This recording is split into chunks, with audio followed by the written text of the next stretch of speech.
السلام عليكم ورحمة الله وبركاته. حلقتنا النهاردة بنتكلم فيها عن حرف السي، والحرف ده مهم جدا ولازم تعرف كل قواعده بالترتيب. تعالى كده نتعلم النهاردة أصوات حرف السي.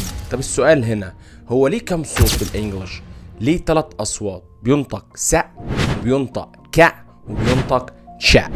تعالى هنبدأ دلوقتي ازاي ينطق س. ايه القواعد اللي بينطق فيها س؟ اول حاجه معانا لما بيجي بعده حرف الاي، يعني السي مع الاي بنطقها س، like cinema, city, circle, circus. عندي بعد كده القاعده التانية لما بيجي بعده حرف الاي بينطق سي، like cent, sill, center, cyril. تالت قاعده معانا بينطق فيها سي لما بيجي بعده حرف الواي، like cylinder, cycle, cyan, policy, emergency, efficiency. يبقى احنا كده اتعلمنا بينطق سي امتى، لما بيجي بعده اي او اي او واي. هننتقل دلوقتي بقى للقاعده الثانيه وهي بينطق حرف الكي. امتى بينطق ك؟ في حالات كتير. تعالى هنتعلمها دلوقتي بالايه، بالترتيب. اول حاجه لما بيجي بعده حرف الاي، يعني السي مع الاي بنطقها كا، like cat, can, cab, camp, cast, carrot, candy. لكن في بعض الاكسبشنز في الاي، في السي اي بنطقها كي او كو حسب الايه القاعده اللي فيها الايه الفاول. يعني مثلا الكلمه دي بنطقها came, care. الكلمه دي call, كوز. عندنا بعد كده الحالة التانية أو القاعدة التانية اللي بينطق فيها ك لما بيجي بعده حرف الأو، like cost, cold, corn, comb, كولا, corner. تعالى بقى شوف الكلمات دي كلمات سماعية. هنا بيختلف الصوت بتاع حرف السي، بنطقه مش كو، بنطقه بصوت مختلف، like come, cover, cool, كوت، كاون، كانتري. طيب ثالث حالة بينطق فيها ك لما بيجي بعده حرف اليو، يعني السي يو بنطقها كا، like cut, cup, cotton, custard, customer, cast. لكن في كلمات سماعية like cute, cube. طيب رابع حالة بنطق فيها حرف السي ك لما بيجي بعده حرف ال like class, clap, glue, club, clean, cloth, cloth. طيب خامس حالة بنطق فيها حرف السي ك لما بيجي بعده حرف الار like cream, crash, cross, crop. سادس حالة بينطق فيها حرف السي ك لما بيجي بعده حرف التي like act, actor, actress, doctor, reject, object, subject, character, connect, correct. سابع حالة بينطق فيها حرف السي ك لما بيجي بعده حرف الاتش. خلي بالك ان القاعدة دي سماعية، يعني في كلمات كتير احنا بننطقها سي اتش ك، وفي كلمات بننطقها اتشا. سي اتش بنطقها هنا في الحالة دي بنطقها ك like character, chemistry, chemist, orchid, mechanic, school. يبقى في الحالة دي نطقت ايه؟ ك. خلي بالك بقى من الكلمة دي عشان انت بتنطقها غلط، اللي احنا بنقول عليها ارشيف، لا هي اسمها اركايف، اسمها اركايف. اوعى تنطقها تاني ارشيف، انساها من ايه، من حياتك.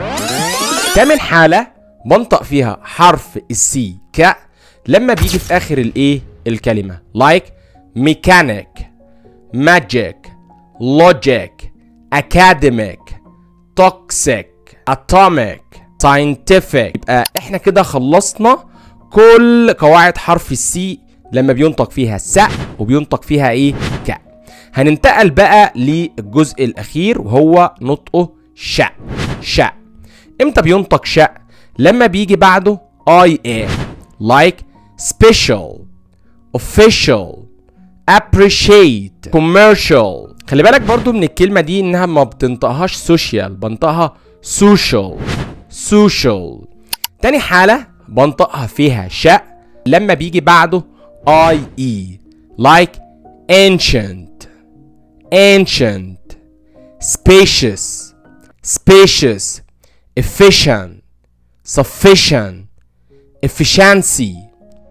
تالت حالة بنطقه فيها شاء لما بيجي بعده IO like delicious delicious spacious spacious spacious spacious. طيب بالك بقى الحتة اللي انت محتاجها من اول الايه الفيديو، CH. CH عندنا لسه قايلين من شوية انها بتنطق ك، لكن هنا دلوقتي هننطقها تشا وتش وشا، يعني 3 اصوات. امتى بنطقها تشا؟ لما تيجي في اول الكلمة like child children chair choose cheese check charge change. طب ليه يا استاذ انا لو جيت نطقتها في اول الكلمة تشا؟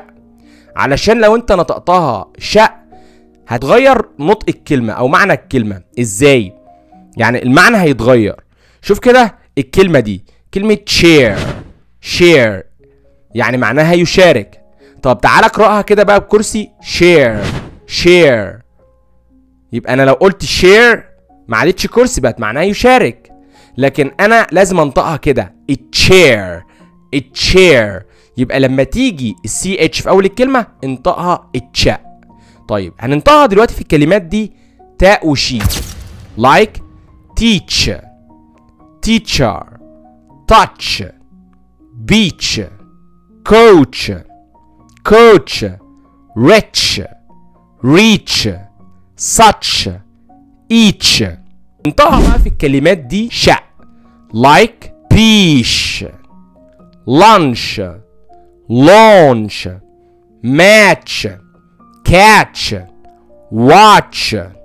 كده احنا خلصنا الاصوات بتاع حرف السي، كنطقها ك وس وشا.